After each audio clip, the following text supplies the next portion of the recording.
Hello guys. So, మనలో చాలా మందికి మ్యూచువల్ ఫండ్స్‌లో ఇన్వెస్ట్ చేయాలా? లేదా స్టాక్ మార్కెట్‌లో ఇన్వెస్ట్ చేయాలా? అనే కన్‌ఫ్యూజన్ చాలా మందికుంటుంది కదా!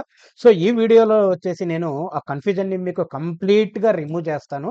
ఏ విధంగా రిమూవ్ చేస్తానంటే, మ్యూచువల్ ఫండ్స్‌ని మనం అదే విధంగా స్టాక్ మార్కెట్‌కి ఉన్న డిఫరెన్స్‌ని ఒక టేబుల్ రూపంలో చూసేసి, అదే విధంగా మన ఏజ్ ఫ్యాక్టర్‌ని బట్టి అంటే మన ఏజ్ ఎంతైతే, ఆ ఏజ్‌ని బట్టి డైవర్సిఫికేషన్ ఏ విధంగా చేయాలి? అంటే స్టాక్ మార్కెట్‌లో గాని మ్యూచువల్ ఫండ్స్‌లో గాని పెట్టుబడి పెట్టేటప్పుడు మన ఏజ్ ఫ్యాక్టర్‌ని బట్టి మనం ఏ విధంగా డైవర్సిఫికేషన్ చేయాలనేది ఒక పై చార్ట్ రూపంలో గూడా మనము ఈ వీడియోలో చూపించబోతున్నామనమాట. కాబట్టి మీరు ఎక్కడ స్కిప్ అవ్వకోకుండా ఈ వీడియోని కంప్లీట్‌గా వాచ్ చేయండి. ఈ వీడియో వాచ్ చేసిన తర్వాత మీకు కంప్లీట్‌గా అంటే మనం ఏ విధంగా ఇన్వెస్ట్ చేయాలి? ఎక్కడ ఇన్వెస్ట్ చేయాలనే ఒక క్లారిటీని నేను మీకు ఈ వీడియోలో తెప్పిస్తాననమాట. ఇంకా ఆలస్యం చేయకోకుండా let's go for the table. Okay. So, guys మీరు నా వర్డ్ డాక్యుమెంట్ చూస్తున్నారు. ఈ వర్డ్ డాక్యుమెంట్‌లో మనం క్లియర్‌గా చూద్దాము. సినారియో ఏ విధంగా ఉంటుంది? మన గోల్ ఏంటి? తర్వాత మ్యూచువల్ ఫండ్స్‌కు, స్టాక్స్‌కు ఏ విధంగా డిఫరెన్షియేట్ ఉంటుందనమాట. సో, మనము లాంగ్ టర్మ్ వెల్త్ బిల్డ్ చేయాలి అనుకుంటే, లాంగ్ టర్మ్ వెల్త్ బిల్డ్ నేను చాలా సార్లు చెప్పినాను. మనకు 10+ ఇయర్స్ అనేది ఉంటుందనమాట. సో, ఆ విధంగా మనం డైవర్సిఫికేషన్ చేసినప్పుడు great for compounding with the diversification less volatility ఉంటుందనమాట. అంటే మ్యూచువల్ ఫండ్స్‌లో మనకి కాంపౌండింగ్ ఇంట్రెస్ట్ ద్వారా వర్క్ అవుతుంది కాబట్టి ద బెస్ట్ ఆప్షన్ అని కూడా చెప్పొచ్చు. అదేవిధంగా మన స్టాక్స్‌కొచ్చినా కూడా can generate very high returns if you pick winners but high risk అనమాట.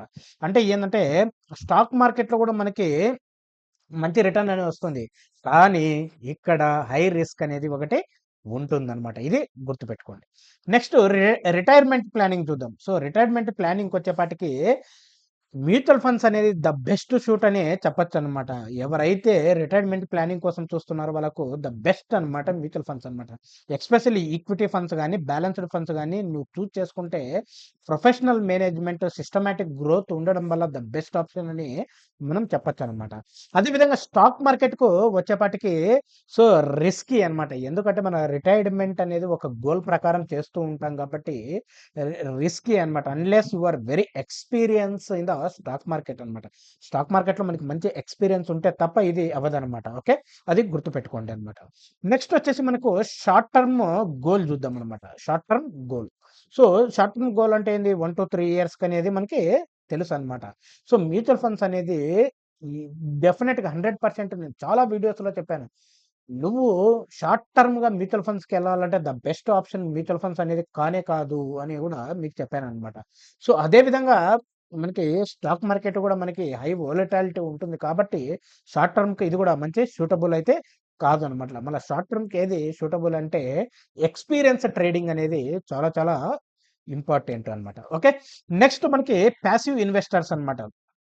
అంటే ఏ విధంగా ఉంటాదంటే వాళ్ళు so, they don't want to track daily అనమాట. వాళ్ళు డైలీ ట్రాక్ చేయకోకుండా ఒక ఇన్వెస్ట్‌మెంట్ పర్పస్‌కి అలా పెట్టేసి ఉంటారనమాట. సో, మ్యూచువల్ ఫండ్స్ అనేది ఈజీ అండ్ కన్వీనియన్స్‌డ్ ఫండ్స్ అనమాట. ఎందుకంటే ఫండ్ మేనేజర్ అనేది హ్యాండిల్ చేస్తారు కాబట్టి మనం నో నీడ్ టు స్ట్రెస్ అనమాట. సో, మనకి స్ట్రెస్ లేకుండా వాళ్ళు హ్యాండిల్ చేస్తారు కాబట్టి వెరీ వెరీ రైట్ చాయిస్ అనమాట. సో, ఇక్కడికొచ్చేపాటికి కాన్స్టెంట్ మానిటర్ అనేది ఉండాలి కాబట్టి స్టాక్ మార్కెట్‌లో సో, ఇది మనకి కొద్ది పరంగా రీసెర్చ్, డెసిషన్ మేకింగ్ ఇలాంటివి చాలా చేయాలి గాబట్టి, పాసివ్ ఇన్వెస్టర్స్‌కి ఇది నాట్ సూటబుల్ అనమాట. ఓకే. యాక్టివ్ ఇన్వెస్టర్స్ అంటే ఏందంటే, ఎంజాయ్ రిసర్చ్, రిస్క్ టేకింగ్ ఇలాంటోళ్ళకు మ్యూచువల్ ఫండ్స్ అనేది చాలా చాలా అవాయిడ్ చేయాల్సిన అవసరం ఉంది. ఎందుకంటే, ఇది మన కంట్రోల్‌లో ఉండదు. ఇది ఫండ్ మేనేజర్స్ వాళ్ళు వీళ్ళు చేస్తూ ఉంటారు గాబట్టి, సో, ద బెస్ట్ ఆప్షన్ అయితే కాదనమాట. మళ్ళా స్టాక్ మార్కెట్ అంటే perfect full control can try to beat the market అనమాట. ఓకే. బాగా యాక్టివ్‌గా ఉండే వాళ్ళకు. డైవర్సిఫికేషన్ డెఫినెట్‌గా మనకి మ్యూచువల్ ఫండ్స్ అనమాట. ఎందుకంటే వీళ్ళు స్టాక్‌లో గాని, బాండ్స్‌లో గాని ఇలా బిల్డ్ చేస్తూ ఉంటారు కాబట్టి మ్యూచువల్ ఫండ్స్ అనేది ద బెస్ట్ ఆప్షను. సో, మనకి డైవర్సిఫికేషన్ స్టాక్ మార్కెట్‌కొచ్చేపాటికి you must buy multiple stocks అనమాట. ఎందుకంటే ప్రతి సెక్టార్‌కి సంబంధించి నువ్వు ఒక్కొక్క స్టాకు ఇన్వెస్ట్ చేయగలిగితే గిన ఇది గూడా మనకు బెస్ట్ ఆప్షన్. కానీ అంత ఇన్వెస్ట్ చేయాలంటే మన దగ్గర మనీ అనేది ఎక్కువగా ఉండాలి అన్నమాట. ఓకే. నెక్స్ట్ వచ్చేసి కాస్ట్ ఫీస్ ఒకసారి చూద్దామనమాట. సో, మేనేజ్‌మెంట్ ఫీస్ ఉంటాయి. ఎందుకంటే ఫండ్ మేనేజర్ మనకి చేస్తూ ఉంటాడు కాబట్టి అది ఉంటది. ఎక్స్‌పెన్స్ రేషియో ఉంటది. ఎందుకంటే ఆ ఫండ్‌ని మేనేజ్ చేయాలంటే సో, మనకి దాని యొక్క ఎక్స్‌పెన్స్ రేషియో ఉంటదనమాట. హై ఎక్స్‌పెన్స్ రేషియో ఉన్న మ్యూచువల్ ఫండ్స్‌ని అవాయిడ్ చేయండి అని చాలా సార్లు చెప్తా ఉంటాననమాట. సో, మనకి అదే విధంగా స్టాక్స్ మార్కెట్స్‌కొచ్చేపటికి నో మేనేజ్‌మెంట్ ఫీస్ అనమాట. ఓన్లీ మనం ఏదైతే బ్రోకరేజ్ యాప్ యూజ్ చేస్తామో దాని బ్రోకరేజ్ చార్జెస్ ఉంటాయన్నమాట. టాక్స్ ఎఫిషియంటీ వచ్చేసి మనకి టాక్స్ సేవింగ్ మ్యూచువల్ ఫండ్స్‌కెళ్తే మనకి ఈఎల్ఎస్ఎస్, ఏటీసీలో మనము మంచిగా ఇన్వెస్ట్ చేసి టాక్స్ సేవింగ్ చేసుకోవచ్చు. సో, ఇదొచ్చేసి మనకి నో డైరెక్ట్ టాక్స్ బెనిఫిట్ అనేది ఉంటదనమాట. ఓకే. అది గుర్తుపెట్టుకోండనమాట. రిస్క్ లెవెల్‌కొచ్చేపాటికి మ్యూచువల్ ఫండ్స్ అనేది ఆల్‌వేస్ లెస్ ఆర్ మోడరేట్ రిస్కే ఉంటదనమాట. డిపెండ్స్ ఆన్ టైప్ అనమాట. కానీ స్టాక్ మార్కెట్ వచ్చేపాటికి హై అనమాట. ఒక్కసారిగా స్టాక్ కుప్ప కూలిపోవచ్చనమాట. ఓకే. కానీ మోడరేట్ రిస్క్ ఎందుకుంటది మ్యూచువల్ ఫండ్స్‌లో ఉంటుందంటే వీళ్ళు డైవర్సిఫికేషన్ ఒకే స్టాక్‌లో ఇన్వెస్ట్ చేయరనమాట. డిఫరెంట్ ఈక్విటీలో, డిఫరెంట్ స్టాక్స్‌లో, బాండ్స్‌లో అలా ఇన్వెస్ట్ చేస్తా ఉంటారు కాబట్టి మనకి మోడరేట్ రిస్క్ అనేది ఉంటుందన్నమాట. ఇది మెయిన్‌గా డిఫరెన్స్. ఇప్పుడు మీకు అర్థమైంటది. సో, ఏ స్టాక్స్ మనం మ్యూచువల్ ఫండ్స్ మన రిస్క్ ఫ్యాక్టర్‌ని బట్టి, మనకున్న గోల్స్‌ని బట్టి మనం తీసుకోగలగా హ్మ్. పొజిషన్‌ని బట్టి మనకి ఏది ఇంపార్టెంట్ మ్యూచువల్ ఫండ్స్‌లో ఇన్వెస్ట్ చేయడం ఇంపార్టెంటా? లేక స్టాక్ మార్కెట్‌లో ఇంపెక్ట్ చేయడమా ఇంపార్టెంటా అనేది తెలిసింది. ఇప్పుడు నేనేం చేస్తానంటే, మన ఏజ్‌ని బట్టి ఏ విధంగా డైవర్సిఫికేషన్ చేయాలో కూడా ఒకసారి చూద్దామనమాట. ఇక్కడ బాగా గమనించండి. నా ఏజ్ 20-30 ఎర్లీ కెరియర్ అనమాట. 20-30 మధ్య ఉండేవాళ్ళు ఎర్లీ కెరియర్ అంటారనమాట. ఈక్విటీలో 70%, డెట్‌లో వచ్చేసి 10%, స్టాక్స్‌లో వచ్చేసి 20% ఇన్వెస్ట్ చెయ్యాలి అనమాట. ఇది గుర్తుపెట్టుకోండి. ఇది సేవ్ చేసుకోండి. ఇది ఒక చోట పెట్టుకోండి అనమాట. ఓకే. నెక్స్ట్ మిడ్ కెరియర్ అనమాట. 31-45 ఏజ్ ఉన్నవాళ్ళు, 31-45 ఉన్న ఏజ్ వాళ్ళు. సో, ఈక్విటీలో వచ్చేసి 50%, గోల్డ్ ఇలాంటి ఆర్ఈఐటీఎస్ వీటిలో 10%, డెట్ హైబ్రిడ్‌లో వచ్చేసి మ్యూచువల్ ఫండ్స్‌లో 20%, స్టాక్స్‌లో 20% అనమాట. ఇది 31-45 ఏజ్ ఉండేవాళ్ళు సేవ్ చేసి పెట్టుకోండి. సేవ్ చేసి పెట్టుకోండి. డైవర్సిఫికేషన్ ఏ విధంగా చేయాలనమాట.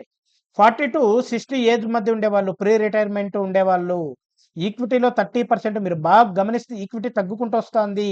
ఈక్విటీ మ్యూచువల్ ఫండ్స్‌లో తగ్గుకుంటూ వస్తాంది. అది గుర్తుపెట్టుకోండి. సో, ఈక్విటీ మ్యూచువల్ ఫండ్స్‌లో 30%, గోల్డ్‌లో, బాండ్స్‌లో 10%, డెట్ మ్యూచువల్ ఫండ్స్‌లో ఆర్ ఫిక్స్డ్ డిపాజిట్‌లో 40%, స్టాక్స్‌లో 20% అన్నమాట.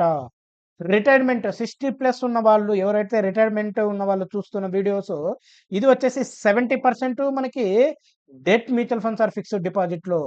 సో, ఈక్విటీ మ్యూచువల్ ఫండ్స్‌లో ఓన్లీ 20%. ఈక్విటీ మ్యూచువల్ ఫండ్స్‌లో ఓన్లీ 20%. క్యాష్ ఆర్ లిక్విడ్‌లో 10% అన్నమాట. క్యాష్ ఆర్ లిక్విడ్‌లో 10% అన్నమాట. చూసారా? సో, ఈ విధంగా మీరు ప్లాన్ చేసుకోండి. ఇది మీరు ఏజ్‌ని బట్టి ఒక్కసారి మీరు అన్నీ సేవ్ చేసి పెట్టుకోండి. చాలా ఇది మనము రీసెర్చ్ చేసి మనం ప్రిపేర్ చేసినది కాబట్టి చాలా యూజ్‌ఫుల్ అవుతుంది ఫ్రెండ్స్. సో, ఇలాంటి అప్డేట్స్ కోసం రమణ డిజిటల్ మీడియాని మీరు సబ్స్క్రైబ్ చేసి సపోర్ట్ చేయాలి. ఇంకా ఆలస్యం చేయకోకుండా లెట్స్ గో. Thank you.